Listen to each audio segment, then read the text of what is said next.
Salam sejahtera untuk kita semua. Semoga kita semua berbahagia. Selamat malam kepada yang terhormat Ibu Rosana SSMIKOM AMIPR CPS. Perkenalkan, nama saya Desi. Saya dari KM 102. Dalam sesi ini saya akan menjawab beberapa pertanyaan yang diberikan pada soal UTS tentang komunikasi. Yang pertama itu pengertian komunikasi. Komunikasi adalah proses pengiriman dan penerimaan pesan untuk menciptakan pemahaman. Proses ini melibatkan 5 elemen utama. Yang pertama itu pengirim, orang atau pihak yang menyampaikan pesan.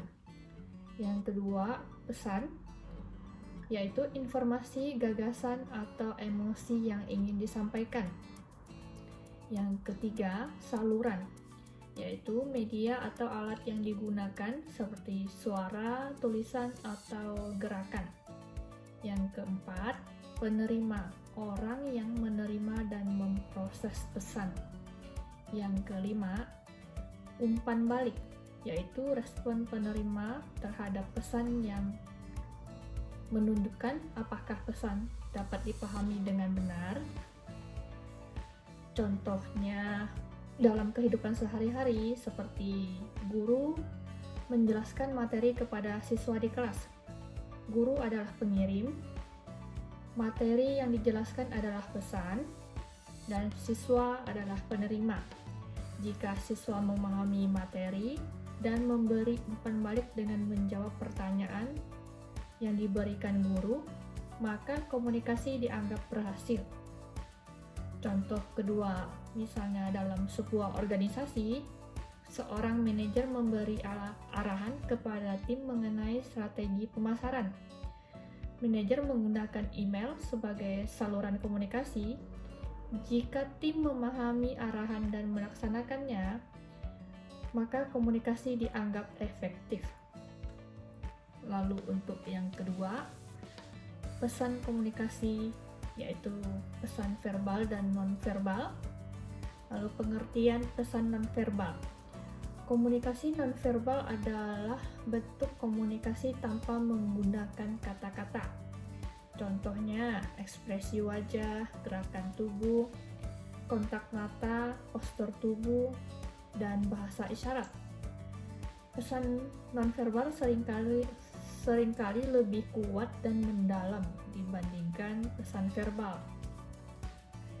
Contohnya, seperti senyuman menunjukkan keramahan, sementara postur tubuh tertutup bisa menunjukkan ketidaknyamanan. Komunikasi nonverbal dipengaruhi oleh budaya, misalnya kontak mata dianggap dengan sopan di beberapa budaya, tetapi mungkin dianggap tidak sopan di budaya lain.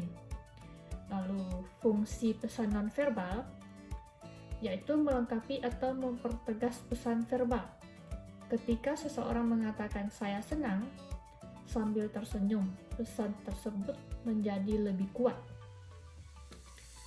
Lalu yang kedua, mengatur aliran percakapan seperti kontak mata, gerakan tangan, atau anggukan kepala, membantu mengarahkan siapa yang berbicara atau kapan percakapan harus berhenti.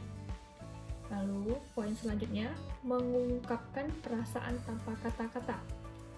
Ekspresi wajah bisa menunjukkan ketidakpuasan meskipun tidak diungkapkan secara verbal.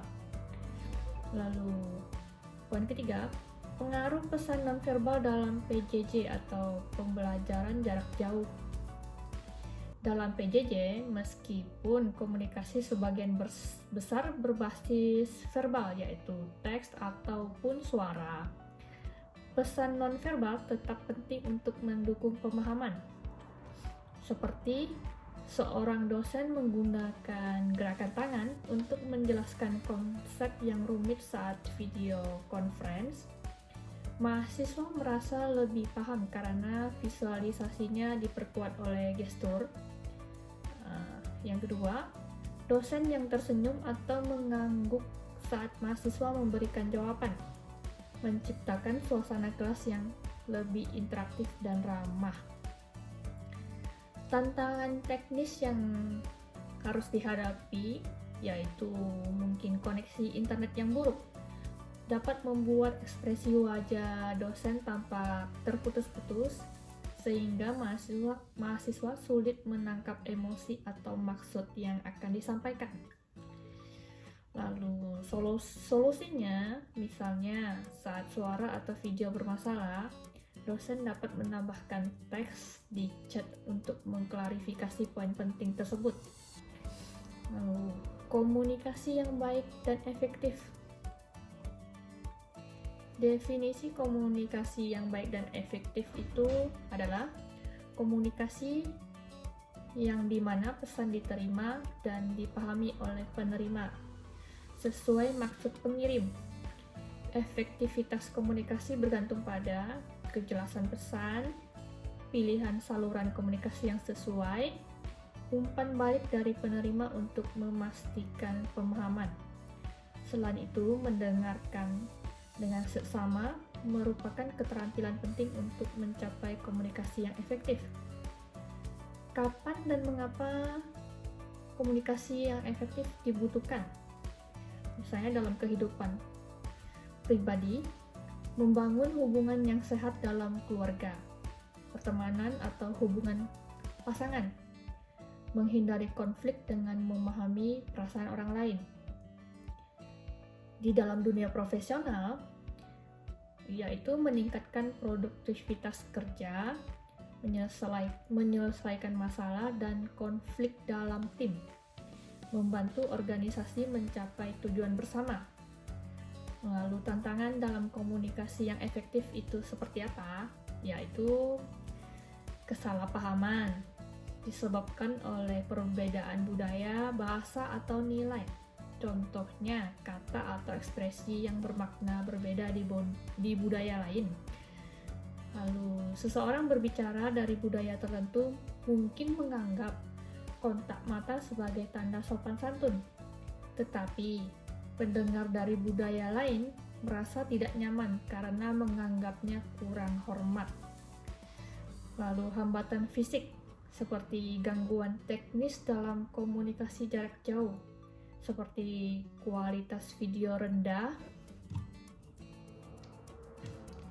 Lalu hambatan emosionalnya, faktor psikologis seperti stres atau ketakutan yang menghalangi seseorang berkomunikasi dengan jelas. Lalu solusi untuk mengatasi tantangan tersebut, solusi untuk kesalahpahaman, tingkatkan kesadaran budaya atau cultural awareness. Lalu hambatan fisik, gunakan teknologi dengan yang kualitas lebih baik. Untuk hambatan emosionalnya, ciptakan lingkungan komunikasi yang nyaman dan mendukung. Sekian dari saya. Apabila terdapat kesalahan kata dan pengucapan, saya mohon maaf yang sebesar-besarnya. Terima kasih.